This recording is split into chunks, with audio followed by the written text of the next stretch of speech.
এখন ক্রাইমের যে সত্য ঘটনাটা শুরু করছি, ঘটনাটা রাজস্থানের জালোর নামের একটা জায়গা, সেখানকার একটা সত্য ঘটনা। ঘটনাটা ঘটেছিল 19 ডিসেম্বর 2017 দুপুরবেলায়। রাজস্থানের জালোরের একটা নির্জন রাস্তা রাস্তা দিয়ে যাচ্ছিল একটা কারে আগুন লেগে গেছিল, প্রচন্ড আগুন। কারের ভেতরে বসেছিল দুজন মহিলা, দুজনেই পুড়ে মারা গেছিল। একজন ভদ্রলোক কারের বাইরে ছিল, তিনি ছুটে গিয়ে চিৎকার চেঁচামেচি করে আশেপাশের যে লোকজন, আশেপাশে বেশ কিছু ঘর বাড়ি ছিল, সেখানে তিনি গিয়ে জানিয়েছিলেন যে তার বাড়ির লোকজন এই কারের ভেতরে আছে, তারা পুড়ে যাচ্ছে, প্লিজ তাকে যেন হেল্প করা হয়। তো আশেপাশের বাড়ির লোকজনরা বালতিতে করে জল নিয়ে গিয়ে গাড়িতে দিয়ে গাড়ির আগুনটা নিভিয়েছিল। তবে ভেতরে যে দুজন মহিলা ছিল তারা পুড়ে মারা গেছিল। ভদ্রলোক যিনি বাইরে ছিলেন, তিনি আগুনটা নেভাবার চেষ্টা করতে গিয়ে, আর ওই কারের ডোর লক হয়ে গেছিল, সেই জ্বলন্ত কারের ডোরটাকে খোলার চেষ্টা করতে গিয়ে তার হাতটা খুব পুড়ে গেছিল। তাকে ওই এলাকার লোকজনেরা স্থানীয় একটা হসপিটালে ভর্তি করেছিল। তারপরে পুলিশকে তারা খবর দিয়েছিল, পুলিশ আসে, পুলিশ এসে ভালোভাবে গাড়িটাকে দেখে, গাড়িটাকে খোলানো হয়। গাড়ির ভেতরে ড্রাইভার সিটের পাশে বসেছিল একজন মহিলা, আর পেছন সিটে বসেছিল আরো একজন মহিলা। দুজনেই 100% জ্বলে গেছিল তাদের শরীর, তারা ঘটনাস্থলেই মারা গেছিল। এবার পুলিশ আশেপাশের যে প্রত্যক্ষদর্শী যারা এই কারটাকে আগুনে পুড়তে দেখেছিল তাদের কাছে জিজ্ঞাসাবাদ করে। যে কজন লোক আশেপাশের ওই কারটাকে জ্বলতে দেখেছিল তারা সবাই একই কথা বলে, যে তারা কিন্তু কখন কিভাবে জ্বলে উঠলো সেটা দেখেনি। তারা যখন ওই কারের কাছে এসেছিল তখন অলরেডি কারটা খুব ভালোভাবে আগুন ধরে গেছে, দাও দাও করে জ্বলছে। কারের সব ডোর লক ছিল, কারের উইন্ডো গুলোতে ছিল কালো কাচ, সেই জন্য ভেতরের ব্যাপারটা তারা খুব ভালোভাবে জানে না। তবে একজন ভদ্রলোক চিৎকার করে তাদেরকে তাদের বাড়ি থেকে ডেকে এনেছিল। সেই ভদ্রলোক চিৎকার করে কাঁদছিল, আর সে ওই জ্বলন্ত কারটার কাছে চলে গিয়ে সেটাকে খোলার চেষ্টা করছিল, তার হাতটা অনেকটাই পুড়ে গেছিল। এবার সেই ভদ্রলোক যার হাতটা আগুনে পুড়ে গেছিল, যে হসপিটালে ভর্তি ছিল, তার কাছে পুলিশ টিম যায়। গিয়ে দেখে সে খুব একটা অসুস্থ নয়, তবে হ্যাঁ, তার হাত দুটো গুরুতর আঘাত পেয়েছে। এবার তার কাছে জিজ্ঞাসাবাদ হয়। পুলিশ হসপিটালে গিয়ে সেই ভদ্রলোকের কাছে বেসিক কিছু প্রশ্ন করে, যে গাড়িতে করে কোথায় যাওয়া হয়েছিল, কোথায় থেকে ফিরছিলেন, কিভাবে আগুন লেগে গেল, আপনি কে, ভেতরে যারা মারা গেছে তারা কে। তো সেই বেসিক প্রশ্নগুলোর উত্তরে পুলিশ টিম যেটা জানতে পেরেছিল সেটা হচ্ছে, যে ভদ্রলোক হসপিটালে ছিল তার নাম হচ্ছে দীপরাম। দীপরাম একজন বিল্ডিং কন্ট্রাক্টরের কাজ করে। আর ভেতরে যে দুজন মহিলা মারা গেছিল তারা হচ্ছে দীপরামের দুইজন স্ত্রী। প্রথম যে ফার্স্ট ওয়াইফ, তার নাম মালু দেবী, তার সাথে দীপরামের বিয়ে হয়েছে 16 বছর আগে। আর দ্বিতীয় জন, তার নাম ডলি, তিনি দীপরামের সেকেন্ড ওয়াইফ, তার সাথে বিয়ে হয়েছে 6 বছর আগে। দীপরামের বড় বউয়ের এক ছেলে রয়েছে, আর দীপরামের ছোট বউ ডলির রয়েছে এক ছেলে ও এক মেয়ে। তিনজনে তারা শপিং করতে গেছিল, তারা গেছিল গয়না কিনতে। দীপরাম নিজের দুজন স্ত্রীকে নিয়ে গেছিলেন গয়না কেনার জন্য। গয়না কিনে যখন তিনি ফিরে আসছিলেন তখন এই দুর্ঘটনা ঘটেছিল। দুর্ঘটনা বলতে, দীপরাম কিন্তু গাড়ি চালাচ্ছিলেন, হঠাৎ করে গাড়ি বন্ধ হয়ে যায়। তিনি নিচে নেমেছিলেন, ইঞ্জিনের কোন কোনো প্রবলেম হয়েছে কিনা সেটা দেখার জন্য।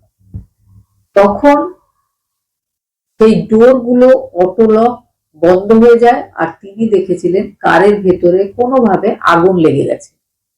তিনি অনেক চেষ্টা করে ডোর খুলতে পারেননি। যেহেতু ডোরগুলো লক ছিল, তাদের চিৎকার চেঁচামেচির শব্দ বাইরে পর্যন্ত পৌঁছায়নি। তিনি যখন কোনোভাবে ডোরটা খুলতে পারেননি, তিনি ছুটে গিয়ে আশেপাশের লোককে খবর দিয়েছিলেন।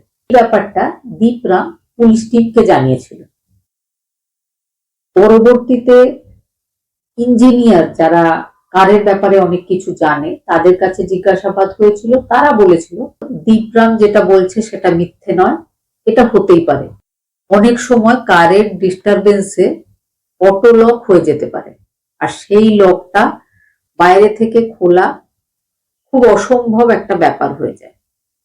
আর গাড়িতে আগুন, সেটাও কিন্তু গাড়ির কোনো অসুবিধার কারণে লেগে যেতেই পারে।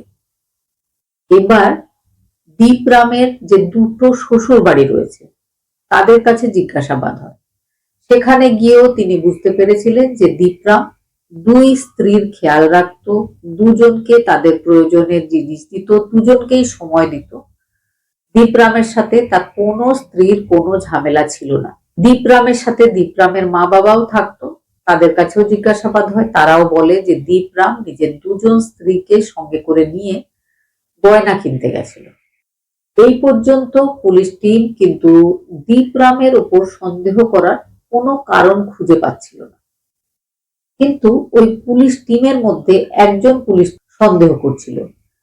সে বলেছিল যে দুজন স্ত্রীকে একসাথে গয়না কিনতে নিয়ে যাওয়া, এটাই ছিল সব থেকে বড় সন্দেহের কারণ। সাধারণত এই রকমটা কোনো হাজবেন্ডই করে না। হতেই পারে যে তিনি কোনো কারণে দুজন মহিলার সাথে বিয়ে করেছেন, কিন্তু হঠাৎ করে দুজন স্ত্রীকে একসাথে নিয়ে গিয়ে একই ধরনের গয়না কিনে দেওয়া, ব্যাপারটা একটু সন্দেহজনক।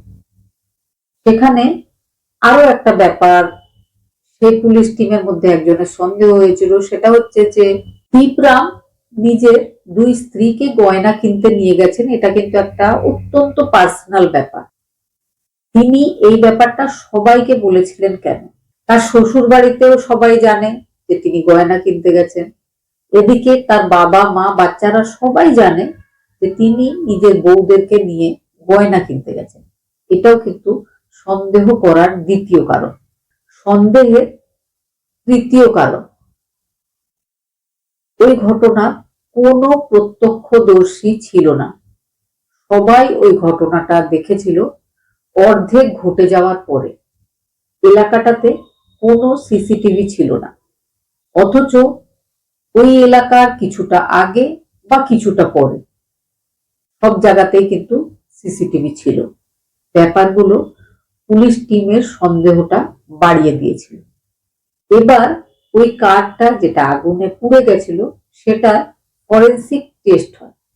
ফরেন্সিক টেস্টের যে রিপোর্ট আসে, তাতে পুলিশ যেটা বুঝতে পারে সেটা হচ্ছে যে যেখানে আগুন লেগে গেছিল, মানে কারের ভেতরে যেখানে বসার জায়গা, সেখানেও পেট্রোল পাওয়া গেছিল।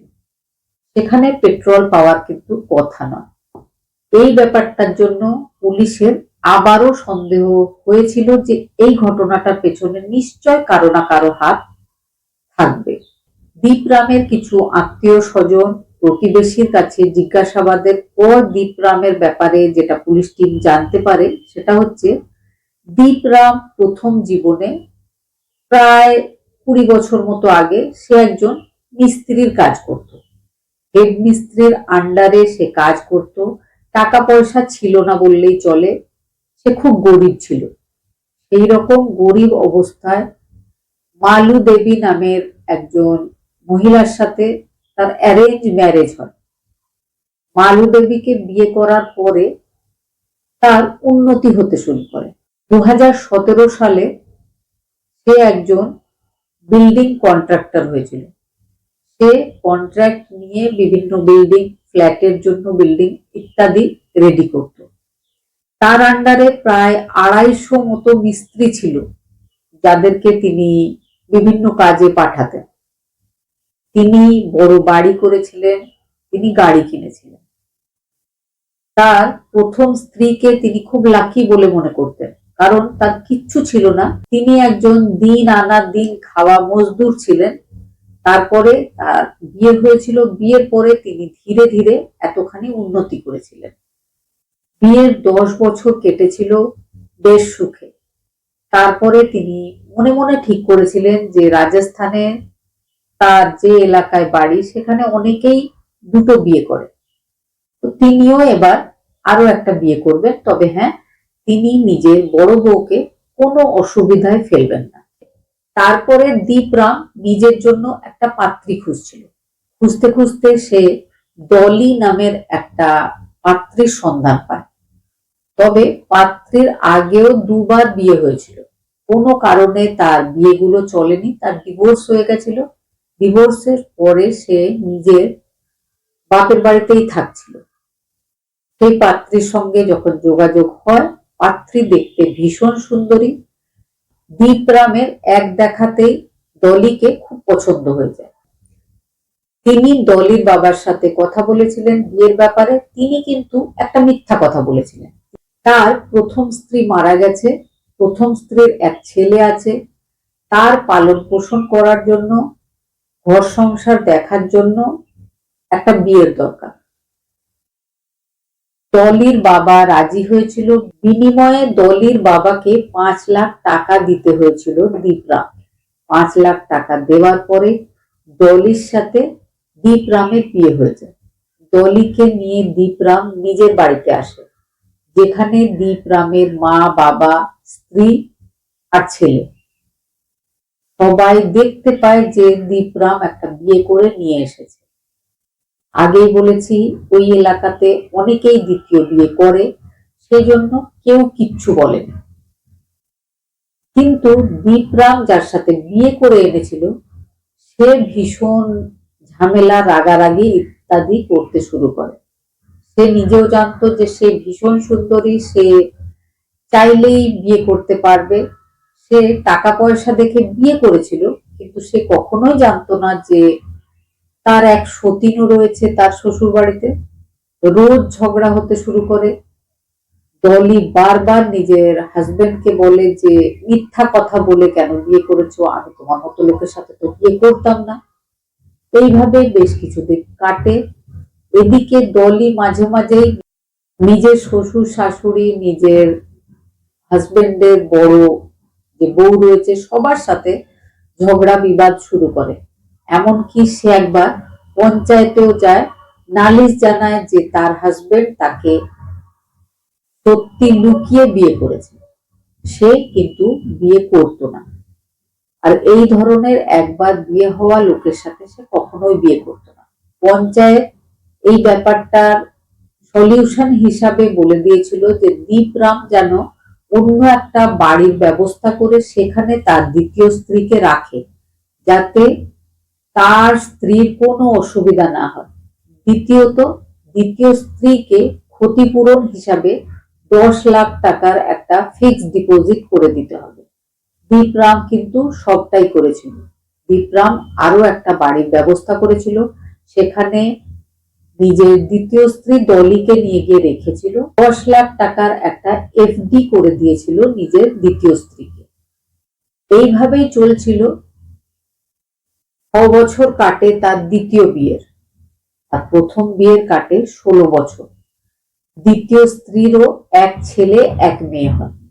এবার পুলিশ টিম বুঝতে পারে যে দ্বিতীয় স্ত্রীর সাথে দীপরামের একটা ঝামেলার সম্পর্ক ছিলই। দীপরামকে বারবার ডেকে জিজ্ঞাসাবাদ করা হয়, পুলিশি স্টাইলে জিজ্ঞাসাবাদ করা হয়, এমন জিজ্ঞাসাবাদ যাতে সব লোক মুখ খুলতে বাধ্য হয়। দীপরামের ক্ষেত্রেও সেটাই হয়েছিল। সে সবটা সত্যি সত্যি বলতে শুরু করে। সে বলেছিল যে তার টাকা পয়সা হওয়ার পর তার ইচ্ছা হয়েছিল সে দ্বিতীয় বিয়ে করবে। দ্বিতীয় বিয়ে করেও ছিল। দ্বিতীয় বিয়ে করার পর দ্বিতীয় স্ত্রী তার লাইফটা অশান্তিতে ভরে দিয়েছিল। প্রত্যেক দিন তার স্ত্রী ঝগড়া করত, প্রত্যেক দিন তাকে মানানোর জন্য বিভিন্ন সোনা গয়না ইত্যাদি কিনে দিতে হতো। এইভাবে কিন্তু 4-5 বছর কেটে যায়। দীপরামের মনে হয়েছিল যে তিনি খুব বড় ভুল করেছেন দ্বিতীয় বিয়েটা করে। তার প্রথম স্ত্রী এত ভালো, কখনো কোনো প্রশ্ন করেনি। যখন তার কাছে 1 টাকাও ছিল না, তখনও প্রথম স্ত্রী হাসি মুখে তার পাশে দাঁড়িয়েছিল, তাকে কখনো কিচ্ছু চায়নি। এইভাবে কিন্তু তার জীবন কেটেছিল। সে জানতোই না যে অশান্তি কি জিনিস। হঠাৎ করে তার ইচ্ছা জাগে যে তার এত টাকা পয়সা বাড়ি গাড়ি, তার এখন অন্য একটা বিয়ে করা উচিত। এক সুন্দরী মহিলা, যার অলরেডি 2 বার বিয়ে হয়েছিল, তার সাথে বিয়ে ঠিক হয়ে যায়, বিয়ে করেন। বিয়ে করার পরে দ্বিতীয় স্ত্রীর চাহিদা ক্রমাগত বাড়তে থাকে, আর প্রত্যেক দিনের ঝগড়া তো ছিলই। 18 ডিসেম্বর 2017-তে ডলি দীপরামের মায়ের গায়ে হাত তোলে। এই ঘটনা যেদিন ঘটেছিল, দীপরাম সেদিনই মনে মনে ভেবেছিল যে সে এই স্ত্রীকে আর বাঁচিয়ে রাখবে না। তার বড় বউ খুব ভালো, কখনো তাকে কোনো প্রশ্ন করে না। এমনকি সে দ্বিতীয়বার বিয়ে করার পরেও তার প্রথম স্ত্রী মালু দেবী তাকে একটা বারের জন্য প্রশ্ন করেনি যে তুমি কেন দ্বিতীয় বিয়েটা করলে। তার মনে হয়েছিল যে স্ত্রী মানে মালু দেবীর মতোই হওয়া উচিত, আর যারা ডলির মতো স্ত্রী তাদের বেঁচে থাকার কোনো অধিকার নেই।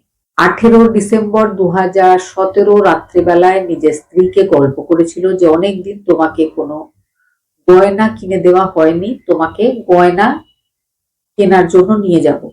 এই কথা শুনে ডলি খুব খুশি হয়েছিল। দীপরাম এই ধরনের কথা বলেছিল কারণ তার দ্বিতীয় স্ত্রীর সোনা খুব ভালো লাগে। সব রাগ তার সোনা পেলেই জল হয়ে যায়। সেই জন্য তিনি নিজের দ্বিতীয় স্ত্রীকে বলেন যে তোমাকে সোনা কিনতে নিয়ে যাব। আর তিনি এটাও বলেছিলেন যে আমি নিজের মা বাবা যেখানে থাকে সেই বাড়িতে থাকবো, তুমি সেখানে এসো, সেখান থেকে আমি তোমাকে নিয়ে যাব। দীপরাম কিছুদিন ধরে নিজের যে প্রথম স্ত্রী মালু দেবী আর নিজের বাবা মা আর বড় ছেলে যেখানে থাকতো সেখানে এসেই থাকছিলেন। সেই বাড়িতে দীপরামের দ্বিতীয় স্ত্রী এসে পৌঁছায় দুপুর বেলায় সোনা কিনতে যাওয়ার জন্য। দীপরাম ড্রাইভার সিটে বসে, পাশের সিটে ডলি বসে। দীপরাম চিৎকার করে নিজের বাবা মা সবাইকে বলে বেরোয় যে আমি ডলিকে বাজারে নিয়ে যাচ্ছি গয়না কেনার জন্য। সে কিন্তু প্ল্যান করে জোরে কথাটা বলেছিল যাতে দীপরামের মা বাবা দুজনেই ব্যাপারটা খুব ভালোভাবে শুনে নেয়। পরবর্তীকালে যখন পুলিশের জিজ্ঞাসাবাদ হবে তখন যেন তারা ঠিকভাবে সব বলে দিতে পারে। এদিকে আগে থেকেই শ্বশুর বাড়িতেও বলে রেখেছিল যে তোমাদের মেয়েকে গয়না কিনতে নিয়ে যাব। এই কথা যখন দীপরামের মা শুনতে পায় যে দীপ যাচ্ছে নিজের সেকেন্ড ওয়াইফকে গয়না দিতে, তিনি নিজের যে বড় বৌমা রয়েছে দীপরামের প্রথম স্ত্রী, তাকে বলেছিলেন যে তুমিও যাও, তুমিও কিন্তু দীপের স্ত্রী, তোমারও সমান অধিকার। তিনি দরজার কাছে দাঁড়িয়েছিলেন আর নিজের বড় বৌমাকে পাঠিয়েছিলেন, বলেছিলেন তুমি পেছনের সিটে গিয়ে বসো। পেছনের সিটে সে গিয়ে বসেছিল। তখন তিনি গেট থেকে দাঁড়িয়ে নিজের ছেলেকে বলেছিলেন যে বড় বৌমাকে তুই কখনো কিছু কিনে দিস না, আজকে তুই ওকেও নিয়ে যা, যা তুই ডলিকে কিনে দিবি মালুকেও সেটাই কিনে দিতে হবে। দীপরামের বলার কিছুই ছিল না। দীপরামের দুজন স্ত্রী দীপরামের সাথে গাড়িতে উঠে বসেছিল। দীপরাম কিন্তু আগে থেকেই ডলিকে মেরে ফেলার উদ্দেশ্যে 2 লিটার পেট্রোল কিনে নিজের সঙ্গে নিজের গাড়িতে রেখেছিলেন। গাড়িতে যখন রেখেছিলেন তখন কিন্তু একটু পেট্রোল গাড়িতে পড়েও গেছিল। সেই দিন তিনি চলে গেছিলেন গয়নার দোকানে। 2 স্ত্রীকে একই ধরনের গয়না কিনে দিয়েছিলেন। ফেরার পথে ওই নির্জন জায়গাতে যেখানটাতে কোনো সিসিটিভি নেই বলে তিনি জানতেন, আগে থেকেই দেখে রেখেছিলেন। সেইখানে গাড়িটাকে দাঁড় করিয়েছিলেন, নিচে নেমেছিলেন যে ইঞ্জিনে দেখব কি হয়েছে। আগে থেকেই পেট্রোলের যে জারটা ভেতরে রেখেছিলেন সেটা নামিয়ে নিয়েছিলেন। দুজন স্ত্রী তাকে বিশ্বাস করে, তারা ভাবতেও পারে না কখনো যে এই ধরনের কোনো ঘটনা তাদের সাথে তাদের হাজবেন্ড ঘটাতে পারে। তারা নিশ্চিন্তেই গাড়ির ভেতরে বসেই ছিল। দীপরাম নেমে যায়, অটো লক অফ হয়ে যায়। তারপরে তিনি কিছুটা পেট্রোল বাইরে ঢেলে আগুন লাগিয়ে দিয়েছিলেন। ভেতরেও কিছুটা পেট্রোল পড়ে গেছিল, কিছুটা ফেলা হয়েছিল, দাও দাও করে আগুন জ্বলে যায়। দীপরাম বাইরেই ছিল, অটো লক বন্ধ ছিল, জানলায় কালো কাঁচ তোলা ছিল। দীপরাম পেছন ফিরে সব বাড়িতে লোকজন ডাকতে যায়। এদিকে গাড়ির ভেতরে তার দুজন স্ত্রী পুড়ে যায়। দীপরাম কিন্তু গাড়িতে করে যখন তাদের দুজনকে গয়না কিনতে নিয়ে যাচ্ছিল, তখনই সে মনে মনে ভেবেছিল যে ঠিক আছে, যখন ছোট বউয়ের সাথে বড় বউ মালু দেবীও এসে বসছে, তাহলে দুজনকেই পুড়িয়ে দেওয়া হোক, কারণ ঈশ্বর হয়তো এটাই চাইছে। সেই জন্য মালু দেবীও এসে বসেছে গয়না কিনতে যাওয়ার জন্য। আগে তো কখনো এরকম হয়নি। 6 বছরে প্রথম তারা একই সাথে বরের সঙ্গে এক গাড়িতে এসে বসেছে। তার মানে ভগবানও এটাই চাইছে যে দুজনই মারা যাক। সেই জন্য সে ওই দিন দুজনকেই মেরে ফেলেছিল। আর তার মনে হয়েছিল দুজনই যদি একসাথে মারা যায় তাহলে তার উপর সন্দেহ করবে না পুলিশ, কারণ তার আত্মীয়রা বা প্রতিবেশীরা সবাই জানে দ্বিতীয় স্ত্রীর সাথে তার সম্পর্ক ভালো নয়, কিন্তু তার প্রথম স্ত্রীর সাথে তার সম্পর্ক ভীষণ ভালো। দুজনেই যখন মারা যাবে তখন তার উপর সন্দেহ হবে না। কিন্তু পুলিশ টিম এই ব্যাপারটাতেই সন্দেহ হয়েছিল, কারণ 6 বছরে কখনোই সে গয়না কিনতে নিয়ে যায়নি দুজনকে একসাথে। গয়না কেন, কোনোদিনই কোনো কারণেই দুটো স্ত্রীকে একসাথে নিয়ে যায়নি। সেদিন কেন সে হঠাৎ করে দুজনকে একসাথে নিয়ে গেল, এই ব্যাপারটা তার উপরে পুলিশ টিমের সন্দেহ বাড়িয়েছিল। শেষ পর্যন্ত নিজের সমস্ত অপরাধ এগুলো কবুল করে নিয়েছিল দীপরাম। দীপরামের কোর্টে কেস চলেছিল, লোয়ার কোর্ট থেকে তাকে আজীবন কারাদণ্ডে দণ্ডিত করা হয়েছিল। এখন তার কেসটা হাইকোর্টে রয়েছে, তিনি কিন্তু জেলেই আছেন। আর তার 2 ছেলে 1 মেয়ে, তারা তার বাড়িতে আছে, তার বাবা আর তার মা। তারা দুজন মিলে 3 নাতি নাতনির রক্ষণাবেক্ষণ করছেন। ঘটনাটা শোনার পরে কি মনে হয়েছে অবশ্যই জানাবেন। খুব ভালো থাকবেন, সুস্থ থাকবেন। আপনাদের সাথে গল্প আমার আরো অনেক হবে।